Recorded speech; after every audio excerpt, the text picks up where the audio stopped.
कि फिर धर्म पूर्वक चलो वैराग्य हो जाएगा, अधर्म पूर्वक चलोगे आसक्त हो जाओगे।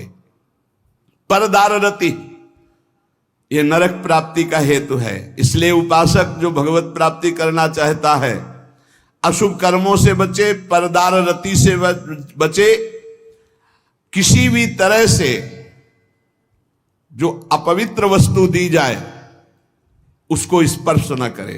हमारे लिए क्या पवित्र है? विरक्त के लिए हम भगवत मार्ग के पथिक हैं, जितना हमें चाहिए उतना मांग लेंगे, जो नहीं चाहिए वो हमारे लिए सब अपवित्र, हमें नहीं चाहिए, नहीं चाहिए। और गृहस्थ के लिए धर्म पूर्वक कमाई हुई वस्तु किसी के दान दक्षिणा या किसी का यह ऐसा स्वीकार न करे, बहुत हानिकारक होता है। दोषई प्रयुक्ता शरीरेण प्रवर्तमानो हिंसास्ते प्रसिद्धो मैथुनान्याचरति। जो दोषों को स्वीकार करके इस मार्ग में चलता बहुत बुरी तरह चारों खाना चित्त गिरता है परमार्थ में।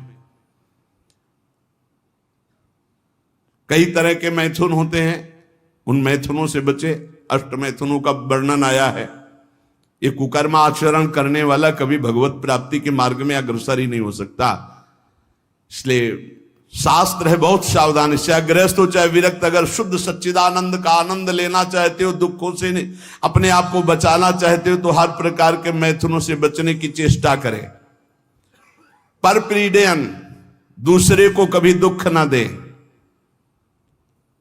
मिथ्या भाषण, कशोड़ भाषण, ये सब कुकर्म के अंतर्गत ही आता है। परद्रोह, अन्याय पूर्वक पर द्रव्य ग्रहण नास्तिकता पैदा कर देता है। पर द्रव्य अन्याय पूर्वक ये नास्तिकता पैदा कर देता है, भगवान से बिल्कुल विमुख कर देता है। भगवान छूट गए तो सब मिला मिलाया, सब प्राण छूटने के बाद कुछ नहीं तुम्हारे पास। भगवान है तो सब कुछ है, नास्तिकता ना आने पावे। पर द्रव्य ग्रहण से अन्याय पूर्वक, न्याय कहते हैं जो धर्म शास्त्र आज्ञा करते हैं, अन्याय पूर्वक धन ग्रहण करना ये नास्तिकता पैदा कर देता है। नास्तिकता क्यों आई है? क्योंकि पापाचरण है, तभी नास्तिकता आती है। उपासक को सावधानी पूर्वक दुष्संग से बचना चाहिए। दुष्संग कई तरह का होता है। यदि दुर्जनों का संग मिल जाए तो जैसे 10 वर्ष सत्संग करने से आप उज्जवल हुए, तो 10 दिन का दुर्जन का संग आपको नष्ट कर देगा।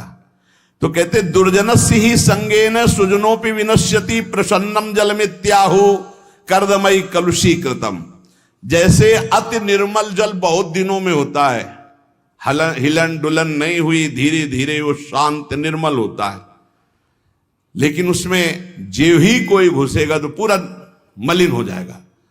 ऐसे ही मन को निर्मल करने में बहुत समय लगता है, लेकिन दुर्जन का संग चरित्र दूषित करके हृदय को मलिन कर देने में बिल्कुल देर नहीं लगती। इसलिए दुर्जनस्य ही संगेन सुजनोपि विनश्यति। बड़े बड़े सज्जन पुरुषों का नाश भी दुर्जन पुरुषों के संग से हो जाता है। एक बार यदि दुर्जन का संग हो जाए तो निकलना मुश्किल होता है। बड़े बड़े सज्जनों के हृदय में भगवत मार्ग पर अविश्वास पैदा करके नास्तिक बना दिया दुर्जनों ने। जब दुर्जनता का संग हो जाता है तो वो दुर्जन पुरुष बड़े बड़े सज्जनों के प्रति भी दोष दर्शन करता है। जैसे लोगों के साथ रह जाता है, जैसे लोगों की बात सुनी जाती है, जैसे लोगों से हम बात करते हैं, वैसा स्वभाव बन जाता है। जब दुर्जनों का संग हो जाता है तो बड़े बड़े सिद्ध साधु के पास भी वो कुछ लाभ नहीं ले पाता, केवल दोष दर्शन करता है। स्वभाव उसका बन जाता है दोष दर्शन का। इसलिए भ्रमादपि तु दुष्टानाम संगः या कुरुते जना समर्था पुनस्त्यक्तुम तत्र विनिहन्यते। यदि भूल से भी दुष्ट का संग हो जाए तो तत्काल संग त्याग कर दो, नहीं वो नष्ट कर देगा। दुष्ट की पहचान, जिसके संग से भगवत स्मरण छूट जाए, जिसके संग से कुवासनाएं बढ़ने लगे, उसी का संग दुष्ट संग कहा जाता है। भगवान श्री राम तो इतना भी कह दिए कि बरुभल बास नरक कर ताता, दुष्ट संग जन दे विधाता। नरक मिल जाए अच्छा पर दुष्ट ना मिले। दुष्संग बहुत बुरी तरह विनाश करता है। उदर निमित्तम बहुकृत वेशा, ये दुष्संग हो जाएगा। जो जनेन्द्रिय और रसेंद्रिय का पोषण करता, भेष कोई भी रखे हो, वो सत्संग नहीं हो सकता, वो दुष्संग ही है। जिनका चित्त शुद्ध होकर सच्चिदानंद भगवान के सुख में डूबने का लक्ष्य बन गया, वो साधक सावधान। दुर्जना परिहर्तव्यो विद्यालंकृतो यदि मणिना भूषिता सर्पा किम सौना भयंकर। दुर्जन मनुष्य हो, बहुत विद्वान हो, तो तुम्हारा नाश ही कर देगा। जैसे मणि से भूषित सांप हो तो क्या विष नहीं छोड़ेगा, वो विष ही छोड़ेगा। इसलिए बहुत संभल करके। सद्भिरासीत सततम सद्भि कुर्वीत संगितम सद्भिर विवादम मैत्रीम च ना सद्भि किंचिदाचरेत। संत पुरुषों के साथ रहो, संत पुरुषों का संग करो, उनसे विवाद मत करो, जैसा वो कह रहे हैं वैसे करो। सज्जन पुरुषों के संग से तुम्हारे हृदय में सज्जनता आएगी, और दुर्जनों का संपर्क तुम्हारे हृदय में अश्रद्धा पैदा कर देगा। कैसा? अब जिस संत से मिलोगे तुम्हारे अंदर अश्रद्धा है तो तुम वहां दोष दर्शन करोगे। महापुरुषों के समीप रहते हुए भी तुम कुछ नहीं प्राप्त कर पाओगे। जाड्याम धियो हरति सिंचन्ति वाचम सत्यम मनोन्नतिम दिशति पापमपा करोति चेता प्रसादयति दीक्षु तनोति कीर्तिम सत्संगति कथम किम न करोति पुंसाम।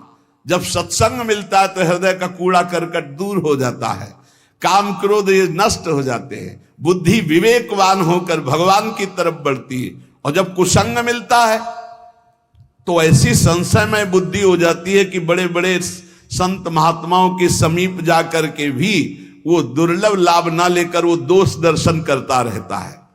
समीप में दूर दूर से आकर लोग उनके दर्शन और उनके वचन सुनकर अपना परम कल्याण कर लेते हैं, लेकिन दुर्जन स्वभाव वाला, दुर्जन संग करने वाला उनके समीप रहकर उनकी निंदा करता है, उनके दोष दर्शन करता है, उनसे लाभ नहीं ले पाता है। अनेकों बार बड़े महापुरुषों का संग प्राप्त होने पर भी वो अगम में रहते हैं, वो उनका लाभ नहीं ले पाते। इसीलिए देवर्षि नारद जी ने बताया कि साधु संग अगम्य है। साधु के समीप रहना, साधु के समीप जाना, अगर आपके अंदर दुष्टता है, दुष्ट स्वभाव है, तो आप उसका लाभ नहीं ले पाएंगे। दूर दूर से आकर लोग दर्शन संभाषण और अपना परिवर्तन कर रहे हो, समीप रहकर दुष्ट स्वभाव होने के कारण, वो साधु में दोष दर्शन करने के कारण लाभ नहीं ले पाते। इसलिए सदैव सत्संग करो, दुर्जनों का संग त्याग करो, नाम जप करो और रसेंद्री को संभाल के रखो और लेने में बहुत सावधान रहो। किसी से कुछ लेने में सावधान रहो, वो ऐसा पाप की कमाई ना हो जो तुम्हारी बुद्धि भ्रष्ट करके भगवान से विमुख कर दे। चाहे गृहस्थ हो चाहे विरक्त, अन्याय पूर्वक जीवन नहीं होना चाहिए, धर्म पूर्वक जीवन होना चाहिए। भगवत मार्ग में सबसे ज्यादा जो बाधक है वो है मान, बड़ाई, प्रशंसा, सम्मान और हे लाडली। हमारा मन इसी में फंस गया। मान सम्मान प्रिय लगने लगा, बड़ाई प्रतिष्ठा कीर्ति अच्छी लगने लगी, इसीलिए हर्ष और शोक, मान और अपमान, दुख और सुख, इन द्वंद्वों में मैं फंस गया। हे मेरी स्वामिनी, अगर कोई बचा सकता है तो सिर्फ आप बचा सकती हो, क्योंकि मान प्रतिष्ठा ये ऐसा मीठा जहर है कि इसे कोई छोड़ना नहीं चाहता, और बिना इसको त्यागे भगवत प्राप्ति या तत्वबोध हो ही नहीं सकता। जिसकी दृष्टि में गौरव अर्थात मान घोर रौरवम, प्रतिष्ठा सुक्री विष्ठा, सम्मानम विष के समान, सम्मानम कल्याति घोर गरलम, वो इस मार्ग में आगे बढ़ता है। मेरी लाडली, मेरे मन बुद्धि तो मान सम्मान में गौरव करते हैं, दुख सुख हर्ष शोक द्वंद्वों में फंसे हुए हैं। हे मेरी लाडली, इसमें हमारा साधन बल काम नहीं करेगा, आपकी कृपा से ही हम इससे निकल सकते हैं। संग दोष व्यापे घने, कासो कहो पुकार, श्यामा प्यारी तुम बिना मेरो सुनो सब संसार। प्रियाजू, शास्त्रों में वर्णन किया गया है कि जो साधक जित संग दोषा होता है वही भगवत प्राप्ति करता है। पर हमारे ऊपर तो छोटे छोटे विषयों के संग का प्रभाव, व्यक्तियों के संग का प्रभाव, धनादि का प्रभाव, तो संग दोष से हम युक्त हो गए हैं। लाडली जी, मेरा कोई संसार में नहीं है कि मुझे सहयोग दे सके। श्यामा प्यारी, किससे पुकार करके कहूं कि हमारे हृदय में संग दोष जागृत हो चुका है, हमारे हृदय में मान प्रतिष्ठा अच्छी लगने लगी है, हमारे हृदय में दुख सुख हर्ष शोक का प्रभाव पड़ रहा है। लाडली, आप ही केवल हमारी तरफ करुणा दृष्टि से देखो तो ये दूर हो जाए। कोई दूसरा इस संसार में आपके सिवा हमारा नहीं है। मैं जान्यो कछु सूरज है, दिन प्रति उर्झो जाए, मैं मेरे बस हूं नहीं, श्यामाजू कहूं सुनाए। हम आपसे साफ बात कह रहे हैं श्यामाजू। मैंने समझा कि साधन पथ में चलने पर मैं सुलझ जाऊंगा, सुधर जाऊंगा, लेकिन स्वामिनी जी यहां तो और उलझ गया। तन छाड़े मन गही रहे, दोनों ही दुख होए। तन से विषय भोग छोड़ा, मन उनको पकड़े हुए है। लाडली, सुलझा दो, आप ही सुलझा सकती हो, दूसरा कोई नहीं। मैंने समझा मैं सूरज रहा हूं, लेकिन दिन का दिन छूटवे के जतन विशेष बांधे जाओगे। तो लाडली, अब आप ही छोड़ दो इस माया के बंधन से, इस मैं मोर तय तोर के बंधन से आप ही आप हमें छुड़ा लो। मन बुद्धि ये थिर नहीं, ही ये भरी भंगार, श्री श्यामा करुणा भरी, दृष्टि नेक निहार। बहुत कूड़ा भरा है हृदय में स्वामिनी जू। ये अंतःकरण चतुष्टय, बुद्धि का निश्चय होना चाहिए, प्रिया प्रीतम के सिवा हमारा कोई नहीं। मन का संकल्प विकल्प प्रिया प्रीतम की सेवा, जगत की सेवा, और चित्त का निरंतर भगवदाकार चिंतन, अहम का पूर्ण दासत्व में समर्पण, ये सब कुछ नहीं, बड़ा कूड़ा करकट भरा हुआ है। कोई भी सत्कार्य होते उसमें अहंकार उदय हो जाता, मैंने किया। बुद्धि का निश्चय है, जगत में भोगों में, रुपया में, प्रतिष्ठा में सुख है। मन नाना प्रकार की भोग वासनाओं का संकल्प करता रहता, तो बड़ा कूड़ा करकट अंतःकरण में जमा है। हे मेरी श्यामा प्यारी, आप करुणा दृष्टि से देख लो तो आपकी दृष्टि मात्र से मन बुद्धि सुधर जाएंगे। श्यामा प्यारी लाडली, तुम जानती हो सबके भाव, मेरे तो तुम एक हो। कछु साधन ना ही उपाव, ना हमारे कोई साधना है ना कोई उपाय है। आप सबके मन के भाव को जानती हो। हे श्यामाजू, आप ही हमारी साधना हो, आप ही हमारे साध्य हो। आपके सिवा हमारा कोई और साधन साध्य नहीं है। हे लाडली, जो अपने अवगुण कहो पाऊं और न छोड़, पर अंतर की तुम जानो सबे, मेरी श्यामा कहो निहोर। यदि हम अपनी गाथा हृदय की सुनावें तो कितने अवगुण हैं, पार नहीं पाएंगे। बस एक बात हृदय में देख पा रहे हैं कि वो स्वीकार करता है कि हमारी माई श्यामाजू को राज। हे श्यामा जो आपके सिवा और किसी का आश्रय नहीं है, इसलिए आपसे ही निहोरा है कि आप ही हमारे हृदय को पावन कर दो, अपने प्रेम के योग्य कर दो, निर्विकार कर दो। राधा प्यारी मेरी स्वामिनी, निज सहचरी समुदाय, अली माधुरी आपके चरण परी बिललाए। हे समस्त सहचरियों, आपके मध्य में विराजमान जो श्यामा श्याम हैं, सहचरी सहित समस्त वृंदावन के परिकर को, प्रिया प्रीतम को हृदय से बार बार वंदना करते हुए विलख कर हम केवल इनके चरणों का आश्रय लेते हैं।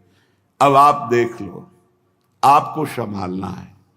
इसे निर्भरा भक्ति कहते हैं। पूर्ण रूप से अपने इष्ट के भरोसे में हो जाना। जब अपनी तरफ दृष्टि जाए तो अति दैन्य और दोषयुक्त, और जब इष्ट की तरफ दृष्टि जाए तो अत्यंत गर्व और आनंद में। तो हम अपनी तरफ दृष्टि करके अपने इष्ट को बता रहे हैं कि हमारे में ये सब दोष है, हमारे में ऐसा कोई गुण नहीं कि हम आपको प्रसन्न कर पावे। इसलिए हे लाडली, हे लालजू, आप कृपा करो और अपने योग्य हमारे हृदय को बना लो, क्योंकि बनावटी प्रभु को पसंद नहीं। निर्मल जन मन सो मोहि पावा, मोहि कपट छल छिद्र न भावा। मुझे कोई कपट छल दोष विचार ये प्राप्त नहीं कर सकते हैं। मुझे प्राप्त कर सकता है निर्मल मन, और हमारा मन मलिन है। तो हम आपसे निवेदन करते हैं, हे प्रभु, आप अपने योग्य बना लीजिए इस मन को। मेरे में सामर्थ्य नहीं कि मैं आपके योग्य मन को बना करके आपकी प्राप्ति कर पाऊं। अगर हम करोड़ों कल्पों तक साधना करें तो भी आपके योग्य नहीं बन पाएंगे।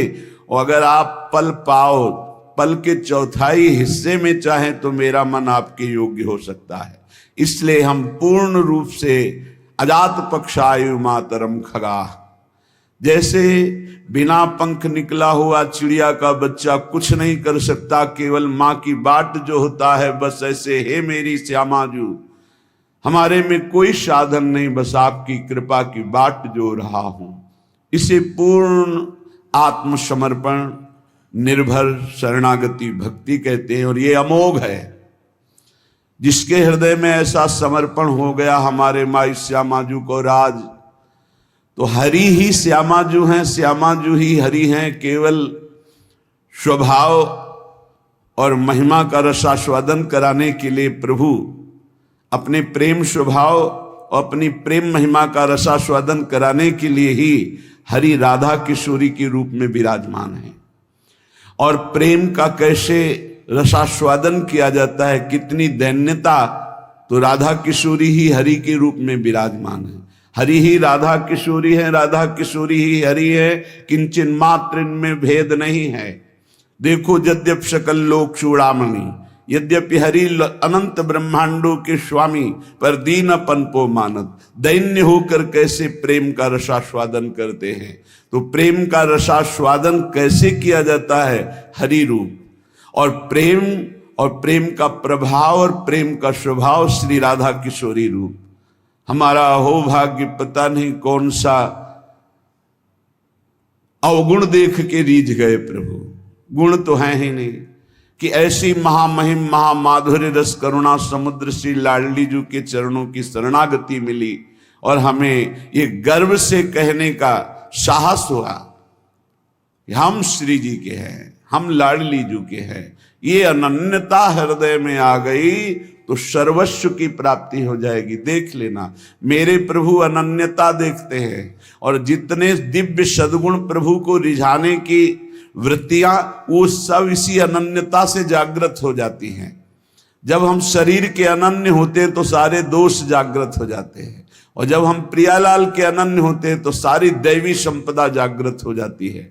इसमें साधन बल नहीं, इसमें अनन्यता, इसमें प्रियता, इसमें ममता, और वो ममता, प्रियता, अनन्यता धाम प्रदान करता है।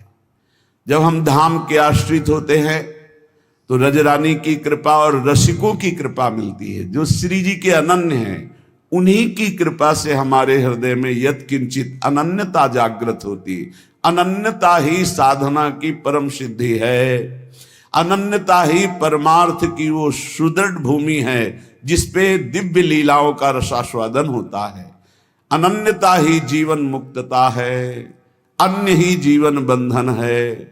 वो धन्य है जो अपने इष्ट के गुरुदेव के अनन्य हो गए, जिनके हृदय में ऐसी दृढ़ता आ गई कि बने तो रघुबर ते बने, बिगड़े तो भरपूर, तुलसी औरन ते बने, ता बनबे पे धूर। ये अनन्यता, हमारे इष्ट हमें जैसे रखे हम राजी हैं।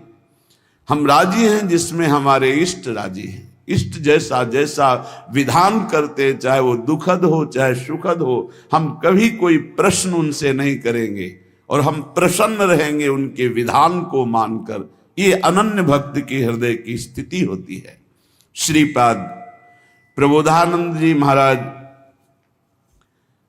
श्री वृंदावन धाम के अनन्य महापुरुष हैं, जिनको तत्वबोध है और प्रियालाल के प्रेम में उन्मत्त रहते हैं। वो कहते हैं, कलिंद सुतयायुतम प्रणय माधुरी धारया, प्रबद्ध सुख चंद्रिका जलधि फुल्लवल्ली द्रुमम, कपोत शुक शारिका पिक मयूर कालंकृतम, भ्रमद भ्रमर झंकृतम जयति धाम वृंदावनम। प्रेम रस की धारा यहां बहती रहती है वृंदावन में। अब निज धर्म आपनो कहत, तहां नित्य वृंदावन रहत, बहत प्रेम सागर जहां। बोले प्रणय माधुरी की रसधारा यहां प्रवाहित होती है। जैसे समुद्र के तट पर रहने वाले को शंका बनी रहती है, कभी भी ज्वार भाटा आए और तटस्थ भूमि को तोड़ करके वो डुबो दे, ऐसे ही वृंदावन में है। ये बहता हुआ प्रेम समुद्र है, बहता हुआ, इसकी तरंगे हैं, इसकी लहर है, इसकी धारा है। यहाँ की लताएं, खगमृग, पशु पंछी, यहाँ के रसिक महात्मा, ये जब बाढ़ आएगी, किसी भी रसिक महापुरुष का सानिध्य मिला और उसकी करुणा बरस गई तो प्रेम में डूबी जाओगे। यहां पक्का प्रेम में डूब जाओगे, अंतिम क्षण तक डूब जाओगे। अगर अभी कुछ नहीं बन पा रहा और आप धाम के आमरण व्रतधारी हैं कि मेरा शरीर छूटे तो वृंदावन में छूटे, तो अंतिम समय तक किसी न किसी सखी की नजर पड़ेगी और आपको प्रियालाल के प्रेम में डुबो देगी, क्योंकि करुणा का मूर्तिमान स्वरूप सहचर्या है। इसलिए धाम प्रेम धाम कहा गया है। यहां प्रेम समुद्र बहता हुआ है। यद्यपि समुद्र स्थिर होता है, पर यहां कह रहे बहत प्रेम सागर जहां, क्योंकि प्रेम स्थिर नहीं है, प्रतिक्षण वर्धमानम है, बढ़ता ही रहता है। प्रेम जैसे चंद्र कला बढ़ता है, पर चंद्रमा में पूर्णिमा होती, प्रेम में कभी पूर्णिमा नहीं होती, सदैव बढ़ता रहता है। नवम नवम नवम प्रतिक्षण वर्धमानम। इसलिए बहता हुआ प्रेम समुद्र वृंदावन धाम है और इसकी तरंगे हैं यहाँ की लता, रजरानी, खगमृग, पशु पंछी और यहाँ के रसिक जन। किसी की भी कृपा हो जाए, यहाँ के एक पक्षी की कृपा हो जाए तो आप प्रेम में डूब जाएंगे। यहाँ एक लता की कृपा हो जाए, यहाँ किसी रसिक की कृपा हो जाए, तो जो प्रेम बड़ी बड़ी साधनाओं से भी सुलभ नहीं है, अत्यंत दुर्लभ, वो प्रेम प्रकाशित हो जाए। प्रेम मेरी प्रियाजू, मेरे लालजू, और उनका चिंतन करते हुए अश्रु प्रवाह कर हृदय में ऐसी पीड़ा हो रही, हाय कब मिलेंगे जो मेरे हैं अनंत जन्मों से बिछड़े, दरस बिन दुखन लागे नैन। भारी विकलता, अनंत जन्मों के पाप संस्कार भस्म हो गए, कर्म बंधन छिन्न भिन्न हो गए और वो भगवत स्वरूप होकर प्रियालाल की दिव्य लीला में प्रवेश पा गया। ये प्रणय रस धारा है श्रीधाम वृंदावन, और बहुत करुणा करके दुरंत मोह का नाश करने वाली श्री यमुना जी इस श्रृंगार रस धारा मानो द्रवित होकर प्रवाहित हो रही हूं। बहुत करुणा है यमुना रस रानी की, जिस पर यमुना जी प्रसन्न होती हैं, दुरंत मोह का नाश करके इसी जन्म में राधा वल्लभ लाल की उत्तम प्रेम लक्षणा भक्ति और सहचरी भाव प्रदान कर देती। यही व राधिका पते पदाब्ज भक्ति मुत्तमा मवाप्यशा ध्रुवम भवेत परत्र तत्प्रियानुगा। आप मलिन दृष्टि मत रखें यमुना जी में कि ये गिर रहा है वो गिर नहीं। जैसे अग्नि भगवान सब कुछ जलाकर अपना स्वरूप दे देते हैं, ऐसे यमुना जी सबको अपना स्वरूप प्रदान कर देती हैं। परम पावन यमुना जी को कभी कोई अपवित्र कर ही नहीं सकता, किसी की सामर्थ्य नहीं है। यमुना जी साक्षात करुणा बपू हैं, हमारी लाडली जी की प्रिय सहचरी हैं, और मोह का नाश होना बड़ा कठिन है, सो यमुना जी नाश कर देती है। जिसने यमुना जी का दर्शन किया, यमुना जी का आचमन किया, यमुना जी का अवगाहन किया, वो कभी यमपुरी नहीं जा सकता पक्का। जो यमुना जी का थोड़ी भी भक्ति कर ली है, तो यमुना की भक्ति मात्र से उनके परम भ्राता श्री जो यमराज जी हैं, वो अपने दूतों को आदेश करते हैं, कभी भी जिसके मुख से यमुना निकला है, आचमन किया है, अवगाहन किया है, बैठकर समीप कुछ नाम जप किया, कभी मत जाना, उनकी तरफ देखना भी मत। ऐसी यमुना जी जहां प्रवाहित हो रही परेश वर्ण रूपिणी भगवान श्री कृष्ण की श्री अंग की जैसी कांति, ऐसे झलमल झलमल श्याम वर्ण यमुना, बड़ी दिव्य है यमुना जी। अपनी तो नेत्र प्राकृतिक हैं, इसलिए देख नहीं पा रहे। जब त्रिगुणातीत कृपा होगी श्री जी की और त्रिगुणातीत वृत्ति जागृत होगी, तब आप इन यमुना जी को देखेंगे। बड़ी दिव्य है, जिनमें स्वर्ण कमल, नील कमल, पीत कमल, अरुण वर्ण के कमल, विविध प्रकार के कमल खिले हुए हैं, भौरे गुंजार कर रहे हैं। समीप में ही कुंज में अद्भुत अद्भुत लताएं फूली हुई झूम रही हैं, और कपोत शुक शारिका पिक मयूर कालंकृतम, कपोत शुक शारिका कोकिला मोर ऐसे गुंजार कर रहे हैं, ऐसे मानो प्रियाजू का यश गा रहे, पर हम उनकी वाणी समझ नहीं सकते। ऐसा लगता है कि ये शोरगुल कर रहे हैं, नहीं, वो राधा यशो मुखर मत खगावली की। यहाँ के जितने पक्षी हैं सब श्री जी का नाम, श्री जी का जस गान कर रहे हैं। कृष्ण प्रेम रसम सदा रसयते वृंदावनांतर्गतम, जो वृंदावन के अंतर्गत अपने जीवन को समर्पित कर दिया है, पक्का श्री कृष्ण प्रेम में डूबेगा, डूबेगा, पक्का डूबेगा। जब वृंदावन में आए और बिहारी जी की कृपा से राधा वल्लभ जी गए, जब राधा वल्लभ जी के दर्शन किए तो ऐसा लगा जैसे बहुत पहले से हम इनसे परिचित हैं। श्री कृष्ण प्रेम रसम सदा रसयते वृंदावनांतर्गतम, वृंदावन में यदि अपने जीवन को समर्पित कर दिया जाए, चाहे आश्रय भाव से या वास भाव से, अरे बहुत मानो कृपा ही कृपा उदय हुई है वृंदावन के रूप में। आप लोग बाहरी दृष्टि से देखेंगे तो आपको दोष दर्शन भी दिखाई दे सकता है, लेकिन आपसे सत्य कहते हैं, कभी कभी एकांत में जब वृंदावन की कृपा उदय होती तो सिर्फ रोना आता है कि कोई ऐसे सद्गुण नहीं, कोई ऐसी बात नहीं जिससे हमारी प्रियाजू ने हमें रीच कर वृंदावन का अखंड वास दे दिया। हमें अपने महल में, हम कहाँ वास कर रहे हैं, वृंदावन वासी हैं, प्रिया प्रीतम के चरण चिन्हों में वास कर रहे हैं, परम पावन रज में वास कर रहे हैं, हम धाम वासी हैं।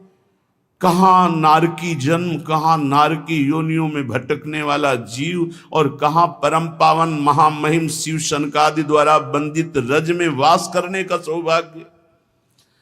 श्री कृष्ण प्रेम रसम सदा रसयते वृंदावनांतर्गतम। श्री प्रिया और कृष्ण लाल, प्रिया लाल के प्रेम रस से डुबो देने वाला ये वृंदावन है, जिसने वृंदावन का आश्रय लिया, वृंदावन का वास स्वीकार किया।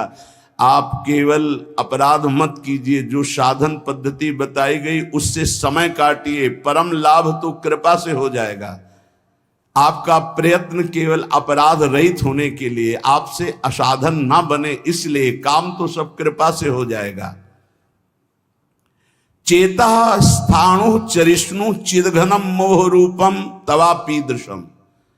यहां अगर पक्षी भी कोई बाहर से उड़कर आकर वास करता है तो वो भगवत स्वरूप हो जाता है, चिदघन स्वरूपम। तो वो पक्षी क्या साधना करता है? केवल आश्रित हो गया वृंदावन के। ऐसे ही आप भी आश्रित हो जाएं तो कह रहे चिदघन रूपम तवापीदृशम, तुम भी वही चिदानंद रूप हो जाओगे यदि वृंदावन का आश्रय ले लिया, वृंदावन का वास स्वीकार कर लिया, वृंदावन का चिंतन करते हो, वृंदावन की महिमा सुनते हो, तो धाम आपको चिदघन रूप प्रदान करेगा। चेता स्थाणु चरिष्णु, यहां के चैतन्य और जड़ सब चिदानंद रूप हो जाएंगे। अभी हैं, आप देख नहीं पा रहे, लेकिन अंत तो गत्वा आप भी चिदानंद रूप हो जाएंगे यदि वृंदावन का आश्रय और वास स्वीकार किया। एवं चे नहीं भाति तद गुरु मुखान श्रुत्वा सदा चिंतय। यहां वृंदावन में सदगुरु का वर्ण करो तो तुम भी ब्रजवासी हो जाओगे। दीक्षा में नया जन्म माना जाता है। एक होता है बिंदु से जन्म लेना, जो पिता और माता के संयोग से, और एक होता है नाद से जन्म होना, जो गुरुदेव मंत्र नाद हमारे कान में करते हैं, उससे हमारा नया जन्म होता है। और ये नया जन्म ब्रजवासी माना जाएगा, वृंदावन वासी माना जाएगा। एवं चे नहीं भाति तद गुरु मुखात श्रुत्वा सदा चिंतय। श्री सदगुरुदेव का वर्ण करके, श्री सदगुरुदेव के मुख से जो तुम्हें साधन मिला है, नाम मिला है, उपासना मिली है, तो कह रहे सदा चिंतय, उसी का सदा चिंतन करो। गुरुमुख से निकले हुए नाम और मंत्र की बड़ी अपार महिमा है। जो वृंदावन में सदगुरु का वर्ण कर लेता है वो ब्रजवासी ही माना जाता है। उसका जन्म ब्रज में हुआ। कौन सा जन्म? बोले दीक्षा जन्म, नाद जन्म। इस जन्म की बहुत बड़ी महिमा है। जैसे अभी आपने आज दीक्षा ली, तो दीक्षा लेते ही पूर्व के सारे जो आपके अपराध पाप है वो भस्म हो जाएंगे। अब सावधान हो जाओ कि अब नहीं करेंगे। अगर ऐसा नियम ले लिया, पक्का विश्वास कर लिया और गुरुमुख से निकले हुए साधना का सांगोपांग अनुष्ठान कर, इसी जन्म में भगवत प्राप्ति हो जाएगी। सदगुरु के मुख से जो उपदेश हुए सदा चिंतय, उनका चिंतन करो। नाम का, मंत्र का, मार्ग का, जो प्रियालाल के प्रेम मार्ग का उपदेश हुआ। और कह रहे प्रारब्धांत मिहा वसाति सहसा स्वादिश्य से स्वम रसम। प्रारब्ध के अनुसार शरीर में जो दुख सुख आ जाए उसे भोग लो, उसे मिटाने की कोशिश मत करो। क्या होगा? बोले आपके हृदय में सहसा एक दिन देख लेना प्रियालाल प्रकाशित हो जाएंगे और आप उस आस्वादन से, प्रेम आस्वादन से उन्मत्त हो जाएंगे। क्या करें? कह रहे हैं कि जो वृंदावन का आश्रय लेता है, वास स्वीकार कर लेता है, वो श्री कृष्ण के प्रेम रस में निश्चित डूब जाता है। कैसे? बोले वृंदावन में सदगुरु का वर्ण करो, उनके द्वारा निकली हुई उपासना पद्धति जो श्रीमुख से है उसका अनुष्ठान करो, उनके बताए हुए मार्ग पर चलो, नाम मंत्र जो उन्होंने दिया उसका सदा चिंतन करो, और प्रारब्ध के अनुसार जो दुख सुख आ जाए उसे भोग लो। यहां ये नहीं कह रहे कि उसे मिटाने की चेष्टा करो, उसे भोग लो, तो क्या होगा? तुम भगवत प्राप्त हो जाओगे। ये सिद्धांत है। इसीलिए संत महात्मा बड़े बड़े आप देखो जो दिव्य हुए, उन्होंने अपने प्रारब्ध को नहीं मिटाया, दूसरों के प्रारब्ध को स्वयं लेकर भोग लिया। अपने प्रारब्ध को तो भोगा ही, औरों के भी प्रारब्ध को भोग लिया कि ये भजन करने में कमजोर हैं, प्रारब्ध आएगा इनको छीण कर देगा, चलो तुम आगे बढ़ो, हमें तो कोई फर्क नहीं पड़ता। प्रारब्ध को अपने ऊपर ले लिया। उसे श्री जी सहसा हृदय में प्रकाशित होकर प्रेम रस में डुबो देती है। ये धाम की कृपा, धाम में गुरु बनाने की कृपा, गुरु के मुख से निकले हुए नाम मंत्र का निरंतर चिंतन करने की कृपा से प्रियालाल का सहसा, सहसा माने कभी भी अचानक हृदय में प्रकाश हुआ और आप डूब गए। वो जब आप समर्पण हो, आपका पूर्णता होता है, तब ये स्थिति आती है। अचानक खड़े हैं या बैठे हैं या क्रियारत हैं, एकदम वृत्ति गोल, एकदम वृत्ति समाहित हो गई, एकदम डूब गई, क्या कहना है क्या करना है कुछ सुधी नहीं, मात्र एक सामने प्रियालाल, उनकी दिव्य माधुरी, दिव्य लीला, सच्ची मानिए निहाल हो जाओगे।